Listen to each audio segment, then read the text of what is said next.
По большей части мы с планеты Рейтемер, вращающихся вокруг Солнца Тайгита в регионе Мессая, 45, М45, в звездной системе Плеяды, 7 сестер. Это на расстоянии 422 световых лет отсюда. Мы представляем собой специальную группу в составе почти 18 тысяч тайгитянцев на нескольких кораблях. Из какого вы измерения? Мы приходим из пятой плотности. Мы предпочитаем называть это плотностями, а не измерениями. Тем более, что в любом случае за пределами Земли все пребывает в пятой плотности, и только Земля искусственно удерживается в сверхплотной третьей плотности. Вся обычная Вселенная пребывает в пятой плотности. Исходя из этого, мы вообще не рассматриваем плотности, как это делают люди на Земле. Мы видим все как целое. Один градиент мягкого повышения частоты. Не отдельные плотности так, как будто между ними имеется стена. Подобные идеи представляют собой чисто земную концепцию. Вы говорили, что вас 18 тысяч тайгитянцев на нескольких космических кораблях. Вы постоянно пребываете на орбите планеты Земля или передвигаетесь по разным местам. Настолько далеко от Земли вы базируетесь. Корабли размещаются на нескольких орбитах. Высота орбиты зависит от индивидуальных задач каждого корабля. Данный конкретный корабль размещается на орбите высотой 490-тысячный километр. Большие корабли в основном стационарные. Меньшие корабли движутся в разные места. Каковы задания разных кораблей? Некоторые корабли командуют и контролируют. Именно с них все отслеживается, организовывается и контролируется. В них размещается руководство. Таких кораблей всего 2. Этот один из них. Другие корабли обеспечивают соблюдение блокады. Один из них научный корабль. Также имеется несколько меньших, подвижных кораблей для выполнения множественных заданий. Также есть еще один разряд многочисленных кораблей. Это челноки, влетающие и вылетающие из кораблей. Они по большей части имеют дискообразную или квадратную форму. Не могли бы вы подробнее пояснить, что вы имели в виду под кораблями, обеспечивающими соблюдение блокады? Мы препятствуем кораблям покидать Землю или входить в атмосферу планеты без явной и весомой причины это делать. Блокада не позволяет враждебным силам приходить и усиливать негативные силы на Земле. Она осуществляется в основном 3 расами. Командование и контроль находятся в руках тайгитянцев, и еще есть альфратианцы из созвездия Альфа Центавра и антарианцы. Маленькие подвижные корабли — это и есть те, которые мы можем видеть здесь. Так называемые НЛО. Да, еще вы говорили, что отслеживаете влетающие и улетающие корабли. Как насчет кораблей ТКП? Покидали ли они Землю, как утверждали, что это делали? Они обходили вашу блокаду? Есть много кораблей. Некоторые находятся в таких местах, как С-4, зона 51, но большинство размещается на Луне и пребывает под контролем Федерации. Космическая программа Соединенных Штатов утратила все свои большие корабли. Значит ли это, что в какой-то момент они покинули Землю? Да, они делали это, начиная с 1960-х годов и вплоть до 2008 года, когда в ходе космического сражения Аскет разгромила и захватила их. Вы говорили, что не давали кораблям покидать Землю. Какие корабли все же покинули планету? Вы имеете в виду корабли ТКП? Некоторые оставшиеся принадлежат ТКП, другие рептилоидам, или высоким белым, или майтри, высоким серым. Имеет место интенсивное движение. Понятно. Давайте оставим тему ТКП до другого раза, поскольку это сам по себе обширный предмет. Вы говорили, что все вокруг Земли пребывает в пятой плотности, а ваши корабли, когда приближаются к Земле, тоже находятся в пятой плотности. Все, что находится вне Земли, пребывает в пятой плотности. На каком расстоянии от Земли начинается пятая плотность? Барьер отмечается поясами Ван Аллена. Как мы можем видеть корабли, если они пребывают в пятой плотности или находятся ниже поясов Ван Аллена? Вот тут у меня возникает проблема с описанием. Это боевые корабли. И мне бы не хотелось называть их так, поскольку тогда все звучит слишком воинственно. И да, многие корабли, прибывают ниже поясов Ван Аллена. Кое-какие садятся на поверхность или летают на низком уровне. Также существует множество промежуточных вариантов. Когда уфологи утверждают, что видели плазменный корабль, то, что они наблюдали, это не сам корабль. Это ионизация, происходящая в атмосфере, когда присутствие двигателя звездного корабля сильно разогревает и ионизирует молекулы воздуха. Короче говоря, то, что они видят, это выхлопная труба корабля. А это спутник «Черный рыцарь». Таких спутников всего 19. Они истребители класса Альфратан-Л. Они пребывают на низкой земной орбите. Клюв направлен вниз, как у хищной птицы, высматривающей корабли кабалы, рептилоидов или других негативных сил. Большинство людей приходят из разных мест скопления Плеяд или в основном с планет, которые вы упоминали. В основном с планет, но не путем воплощения. Обычно они приходят, пользуясь технологией полного погружения. Они делают то же, что и мы, но уверены, что справляются с этим лучше. Однако всем нам приходится следовать одним и тем же правилам. Что такое технология погружения?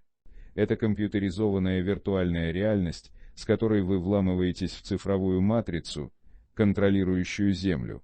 Вы выглядите и функционируете как человек, хотя таковым не являетесь.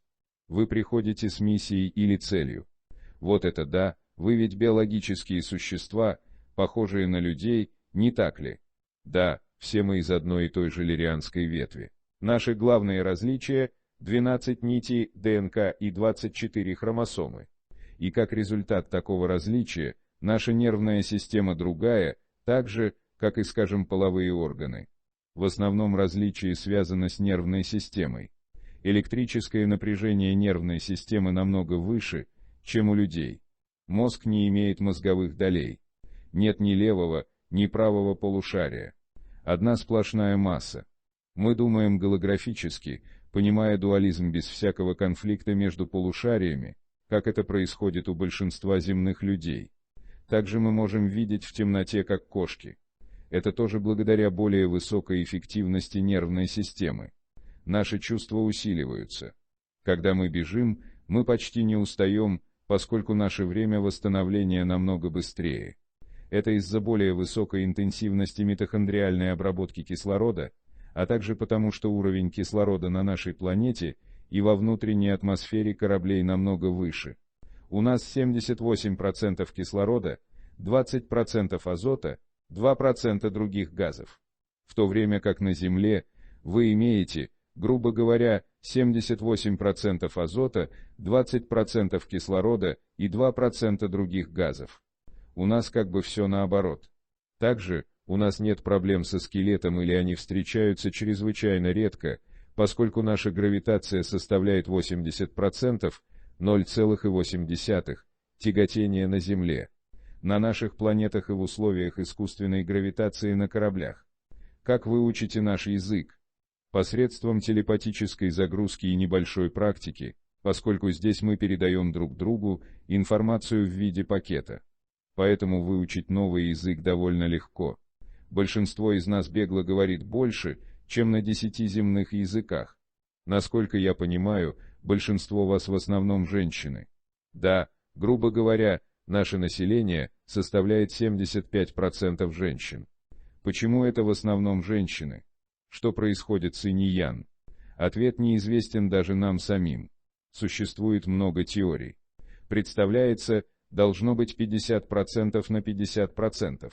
Если вы смотрите на это с точки зрения воспроизводства, тогда единственная точка зрения такова: большинство женщин, которых в избытке, очень пожилые и не заинтересованы в наличии партнера. С целью прояснения, пожилые, но все еще в теле возраста 20 лет, не так ли? Но одни пожилые женщины пребывают в теле возраста 20 лет, другие в телах, выглядящих гораздо старше. Все зависит от того, как они хотят выглядеть. Причина, почему большинство младенцев женского пола, тоже исходит из духовной стороны. То есть, клонирование не работает, поскольку никто не желает населять мужское тело, если большинство душ заинтересованы в том, чтобы быть женщинами. У нас все для женщин, почти все. Женщине легче руководить проектом, поскольку вас больше уважают в профессиональном смысле. Я знаю, что так не должно быть, но все так и есть. Женщины очень уважаемы в научных и художественных кругах, мужчины гораздо меньше. Мужчин тайгиты больше интересует любовь, отношения, романтика и спорт, развлечения и технологии, и гораздо реже наука и политика. Поэтому даже если здесь намного больше женщин, большинство их не интересуется мужчинами. В то время как все мужчины, почти все интересуются женщинами. Таким образом все уравновешивается.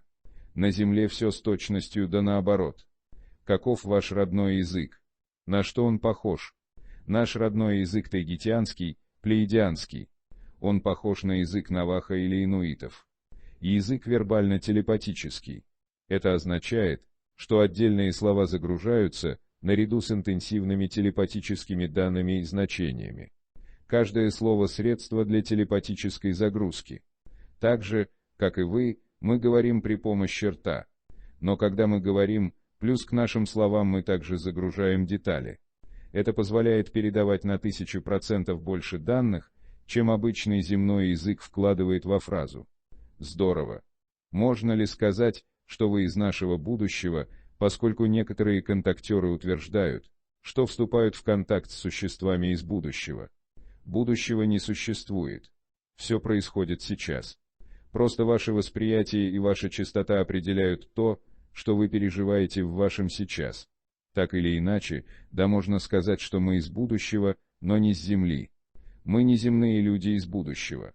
Такие концепции всегда очень трудны для нашего понимания. Понятно, вы не земные люди из будущего, не путешественники во времени, не мы, путешествующие назад во времени, как утверждают некоторые люди. Но по существу путешествие в пространстве, используя сверхпространственный приводной двигатель, и есть путешествие во времени, да, это понятно, но я имею в виду, вы ведь не земные люди, продвинутые на несколько тысяч лет вперед и вернувшиеся назад, не так ли? Верно, оба наших вида — это потомки лирианцев, но мы другая раса, другой народ, другая культура. То есть и вы, и люди Земли потомки лирианцев. Да, так же, как и многие другие бесчисленные цивилизации людей, похожих на землян. Лирианцы — это самая древняя из известных рас, выглядевших как люди. Из нашего предыдущего разговора я вынесла, что именно в 2008 году вы пришли сюда, хотя понимаю, что вы бывали здесь и раньше. Мы приходили сюда и раньше в небольших количествах. Мы посещали планету тысячи лет, но в качестве силы появились в 1952 году и в качестве еще большей силы в 2008 году. С тех пор мы здесь. В качестве еще большей силы вы вернулись в 2008 году. Почему? Что именно произошло? Каббала готовилась к выбраковке людей, массовому убийству. Это соотносилось с концом времен 2012 года. Мы остановили эту, если быть точными, программу 21. В 2012 году программа должна была начать осуществляться в полную силу. Сейчас она замедлилась, но, к сожалению, все еще не выключена. Имеет ли она какое-то отношение к программе нового мирового порядка? Уменьшение популяции людей и так далее? Да, это часть нового мирового порядка. Понятно. Вот это да. Значит, вы вернулись для этого. А сейчас, что вы имеете в виду под концом времен? Насколько я понимала, 2012 год и все такое означали лишь процесс вознесения. На самом деле это и есть процесс вознесения, как вы сказали. Проблема в том, что Каббала воспользовалась 11 сентября 2001 года как стартом для разогрева негативного плана. То есть, наряду с другими причинами, вы пришли именно поэтому. Да, не просто одна причина. Их много. Не могли бы вы привести мне другие причины того, почему вы здесь? Решение проблем Земли — это не что-то, что мы можем сделать со стороны. Все должно быть выполнено изнутри. Поэтому вот чем мы занимаемся, мы рисуем ситуацию людям так, чтобы они, в свою очередь, видели больше, и следовали сами до тех пор, пока не будет достигнут поворотный момент в сознании. тогда все начнет сдвигаться к позитиву. Вам не нужно пробуждать массы. Не волнуйтесь об этом. Все, что необходимо, пробудить ключевое ядро людей. Остальные последуют за ними. Они последуют, потому что даже не являются настоящими людьми, а всего лишь проявлениями в уме нескольких настоящих людей. Сейчас мы проводим огромную кампанию контакта с целью передачи информации, которая будет резонировать с кое-какими людьми. Сведения могут не резонировать с большинством, да это и не нужно. Все, что нам необходимо, это активировать нескольких ключевых людей, а затем начнется цепная реакция. Но после того, как информация резонирует с ними, является ли целью контакта просто резонанс с информацией? Резонанса будет достаточно. Когда начнется резонанс, цель будет достигнута. Он вынудит ключевых людей понять, кто они есть. Они будут пребывать в просветлении вместе со своим истинным «Я» и начнут проявлять другую реальность для себя, и, следовательно, для оставшегося человечества или для мира. Проявляя, они изменяют мир, преобразовывают. Именно ключевые люди проявляют всю ту реальность, которую вы видите. Вот что я имею в виду. Если у вас есть 7 миллионов 500 тысяч ключевых людей, и все они понимают, что происходит, тогда они станут проявлять новую реальность для всех, поскольку оставшееся население Земли представляет собой по большей части матрицу. И поскольку они по большей части матрица, они являются продуктом проявления вышеупомянутых ключевых людей. Ни мы, ни кто другой не можем прийти на Землю, расстрелять весь негатив и очистить планету, учредить новое голографическое правительство и все такое, поскольку это долго не продлится. Такое не продлится долго потому, что такое предпринималось и раньше и заканчивалось ужасными результатами. Люди стремятся сделать из нас божества, а мы не боги.